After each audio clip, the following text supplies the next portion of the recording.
The church is named Saint Joseph. And you know Saint Joseph? He is the patron of good husband. And we hope that Belbong is a good choice.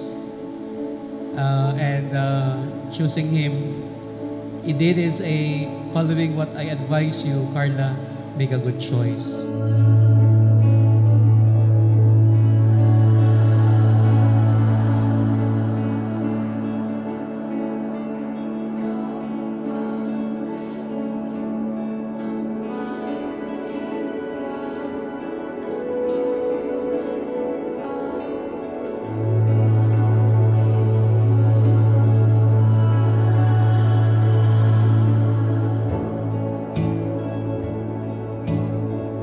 Hi Nanay. First of all, gusto kitang batiin ng belated happy birthday. Actually, di ko alam kung paano sisimulan to eh. Yung mga ganitong bagay, medyo naguguluhan ako. Pero gusto kong mag-thank you ng walang sawang pagpapatawad at pag-intindi sa kakulitan ko. Sa mga maling bagay na nagawa ko, pasensya ka na. In times na childish ako. And gusto ko nauna yung sarili ko. Pero ngayon, dalawa na tayo.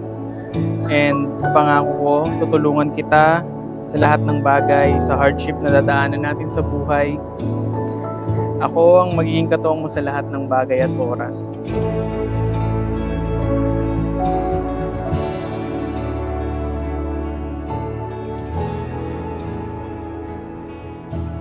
So far, so good. Salamat. Thanks God. Thanks God. Actually, high school friend. Seatmate kami from high school. Hindi, ano kami nun eh, hindi kami talaga kasi magkatabi kami, as in seatmate. Walang mali siya pa eh. Feeling ko siya yung may gusto sa akin eh.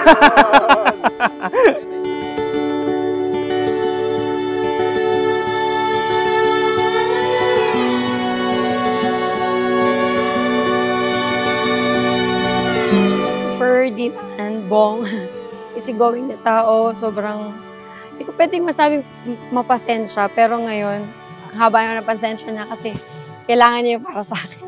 Ako din, mahaba na rin yung pasensya ko kasi kailangan ko din yun para sa kanya. Kasi parehas kaming, I'd say, headstrong na tao. Yung parang, if we believe in something, we really push it. And hindi kami yung parang nagpapatalo just for the sake of, peace. Pinag-uusapan namin pareha. So, for me, very precious yung ganong connection namin. Na kaya namin mag-usap ng very hard things na walang na-offend. Alam ko madami tayong pinagdadaanan na halos umabot sa point na suko ka na sa akin. Pero di ka nagsawang magbigay ng chance. Dumating sa point na halos iwan mo na ako, talikuran. Pero mas pinili mo pa din kung anong meron tayo kaysa iwan ako. Choosing each other all the time. Over other things. And in fact, over other people. Not even your family. Unahin nyo ang bawat isa. Yan ang pinakamagandang choice na maaari ninyong gawin. Through probably your differences, through the toil of your work, through the many stresses that may come your way, choose each other, for that is always making the correct choice. The groom may now kiss his bride.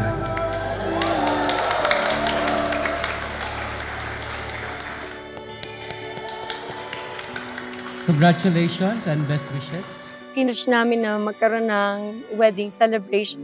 Not just for us, pero sa family namin. To have them all together in one place. And syempre, picture, kasi hindi palagi magkakasama.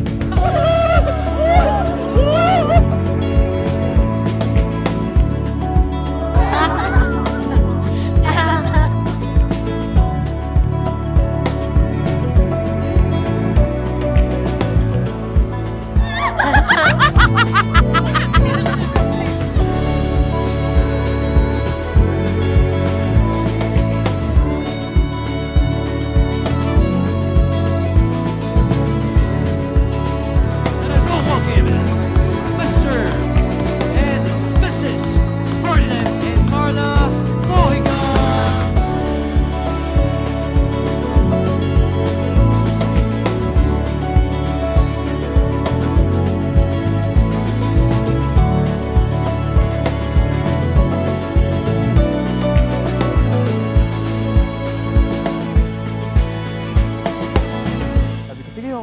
yabang ko pa. Sabi ko, walang kakaba-kaba, sabi kong ganun. Pero nung nakita ko siya, ako yung nangangatog. Sabi ko, parang sa loob-loob ko, shit, kinakabahan pala. Ako pala yung kinakabahan na nagkita kami ulit. Parang yung, ewan ko, naniniwala na ako dun sa parang nag-slow-mo eh.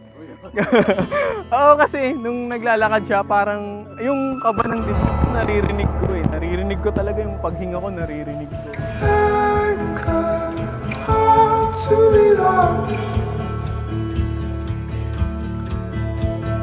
I come to be loved.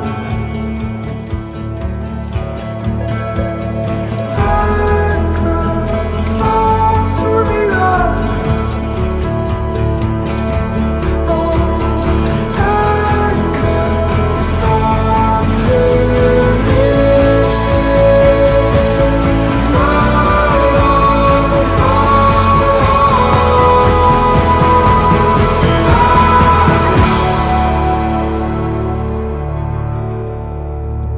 sobrang love din kita and lahat ng sacrifices na ginagawa ko sa'yo.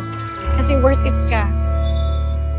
Ikaw yung tao na nakita ko na makakasama ko talaga habang buhay. Dati hindi ako naniniwala sa marriage na yan. Parang, parang sobrang rare ng mga taong kilala ko na naglalas yung marriage. So, wala talaga akong idea na someday ganito. Wala nga akong dream wedding eh. Wala. Pero nung dumating ka sa buhay ko, nagkaroon ako ng wish come true na hindi ko naman mini-wish kay God. Na parang sabi ni God, sige na, hindi ka masyado nangihingi ng wish. Ito na, bibigay ko na sa iyo the best. Binigay ka niya sa akin. Sobrang pasasalamat ko. Actually, hindi ko alam kung ano ba nagawa ko, ba't binigay ka ni Lord sa akin. Kasi sobrang blessing ka sa akin, nanay. Sobrang mahal kita. Magbabago ako para sa'yo for good, always. Nanay, ito pa rin yung mga katagang till death do us part. Hanggang huling hininga ko, ikaw lang pinakagusto kong nasa tabi.